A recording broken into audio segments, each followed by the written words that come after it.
Good afternoon বন্ধুরা, দেখো আমরা যে হরিসভায় গোবিন্দ সেবায় আসছি। তো দেখো এখানে হচ্ছে রান্না হচ্ছে, ভোগের রান্না হচ্ছে, আমাদের দিদি রান্না করছে, আমিও এখানে রান্না করছি। তো আমার ফটোটা দেইনি। তো উনি লক্ষ্মী পূর্ণিমায় দামোদর ব্রত শুরু করেছিল, আর রাস পূর্ণিমায় গোবিন্দ ভোগ দিয়ে হরিসভা দিয়ে তারপরে উনি ব্রত ভাঙবেন।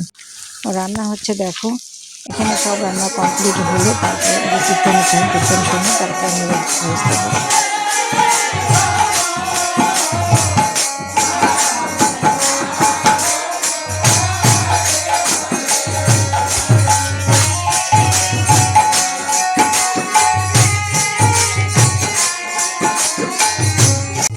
এখান থেকে আমি আবার ভাড়ি দিচ্ছি।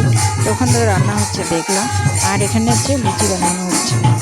গোবিন্দকে লুচি মিষ্টান্ন দেওয়া হবে, তো লুচি বানানো হচ্ছে। একজন লুচি বলে দিচ্ছে, আমি কিছুক্ষণ দেখেছিলাম, আবার কিছুক্ষণ হচ্ছে রিপোর্টটা শুনলাম।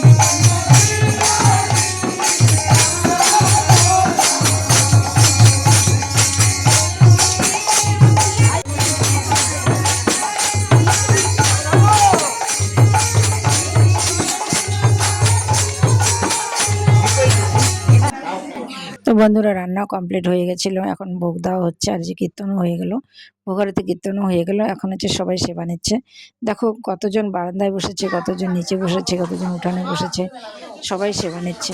এই ব্যাচটা উঠে গেলে আমরাও সেবা নেব, তারপরে সেবা নেওয়া হলে তারপর এখান থেকে চলে যাব। তো দেখো সবাই বসেছে, এখানে তো রান্না হয়েছিল, আগে দেখিয়েছি। তো কেমন লাগছে ভিডিওটা? রাধে রাধে।